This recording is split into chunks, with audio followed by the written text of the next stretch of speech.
Hello, everyone. How you doing today? Well, first off, let's just make sure you know who this little rambunctious guy is. This is Jimbo. This is my 15-and-a-half-year-old Shih Tzu. And you're probably going to hear him talk during this video. He's not feeling all that well. So if you hear him whine a little bit, know that it's him, not me, and that I'm doing my best to make sure he is comfortable. So with that said, let's get into the topic at hand. This is the video where we talk about the second spreadsheet. This particular course has two spreadsheets that are key. This is the second one. This is the more detailed one. This is the one that you will be updating at least monthly and maybe every week if you happen to have an appetite for that. This is the one where you start to get granular. This is the one where you really start to understand kind of your family income statement, freedom dollars, what is really going on from net income through spending, and then what you have left over. This one will take some going through. It has multiple worksheets. And again, it will be attached to this video, probably right over here, if I remember right. Teachable screen, video link, and I think it's right here. Sometimes it's just off screen, so just scroll and it should be right there. But let me bring it up so we can go through it worksheet by worksheet. So here we go. We will start here. This is the first tab. Again, remember the green fields, those are your input fields. The rows are pink. I'm not really sure what to call those colors. Those are calculations. You don't have to touch them. And then anywhere you see a yellow field, that's kind of the key field. That'll be key data we will be using throughout the worksheets. So in this case, you have two input fields, just what your yearly income is, yours, your family's, however you choose to do that. And then go ahead and pick a tax rate. This is federal and state. So just combine it together, best estimates. This just really goes to show that you spend net.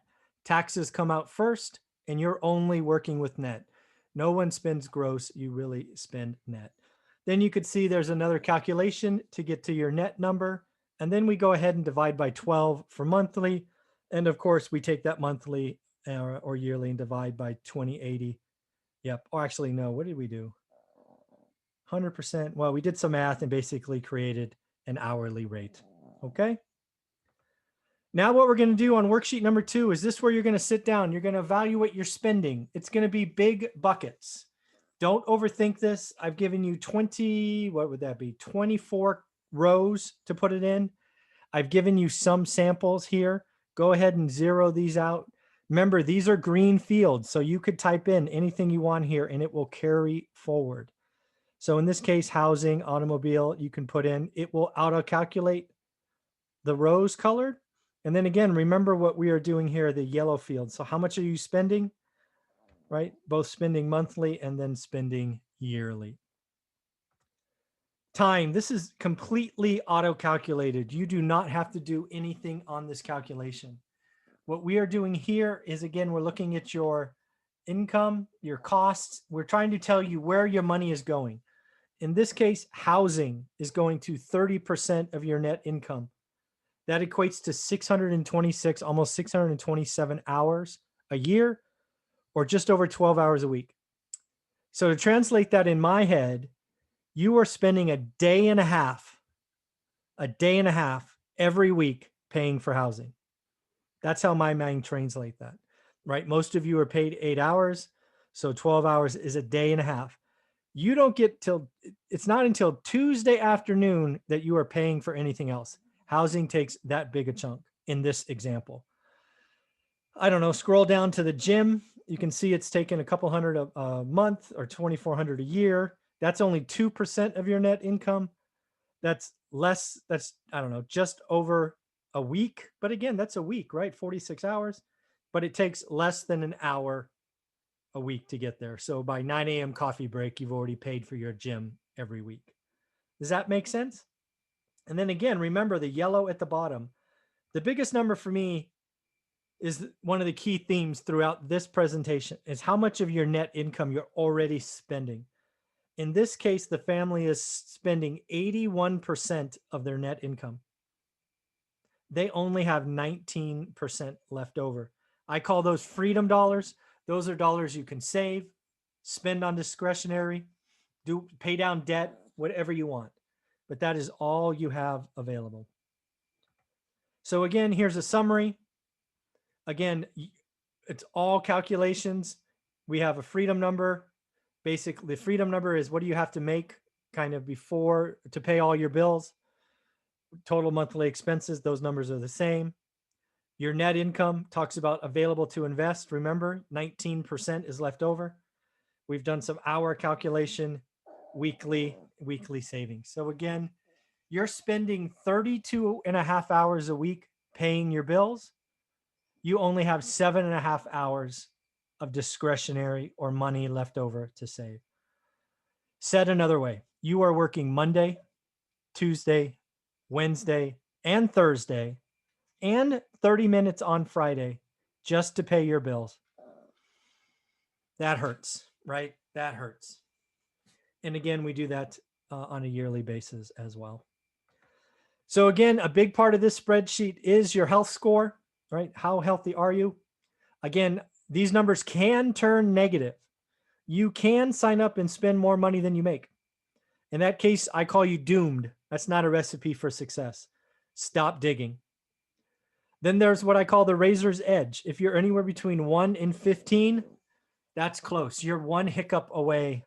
You're one flat tire, one birthday party, one whatever from being in trouble. Then there's what I call the slippery slope. The slippery slope is really the people that get new credit cards, right? Hey, come do this. Come buy a new car. Come upgrade your house. You have the credit. We'll give it to you. We'll give you all kinds of cheap money. That's why I call it the slippery slope, because again, you can get credit when you're at this. You are bankable. You are lendable. Then there's the quietly comfortable. I always think of this group as the millionaire next door, right? The people that have 10-year-old cars and they don't go out and buy, they're the quiet millionaires. And then there's the 1%. These are the Graham Steffens of the world. I think I did a video on his score. I think he was like a 93 or something. Again, you can be in the 1% here, make a lot of money, don't spend a lot of money, live way below your means. So in this example, the company or the family is a 19. It means they're on the lower end of the slippery slope. They get one credit card, they buy one new car, they are in the razor's edge. Not a good place to be. So then there's an actual spreadsheet. This actual spreadsheet, again, is calculated. So again, the rows fields are brought from other parts of the field. Remember when you put in your spend here with green, it comes over here in actuals, right? And then what you're going to see is you're going to track your actual spending. And again, this is completely updatable by you once a month. I gave you a sample here. This is what it looks like. This is only a sample. So again, maybe your housing cost is fixed. So every month it's the same number. It's blue. And then if some are red, that means you exceeded the budget. You see here in row D5 where my cursor is, you spent $680. Well, your budget was $500. That's a problem. Going just below that, maybe entertainment, you budgeted $500, but you only spent $300. So again, the colors will change all by itself. Again, this spreadsheet is just a sample to let you know how it looks. This actual spreadsheet is what you need to put in. And again, these fields here, the green fields, are what you need to input. These blue fields will change to green if you happen to fill them out over here, right? You see 14 says other. Those will change automatically if you fill those in.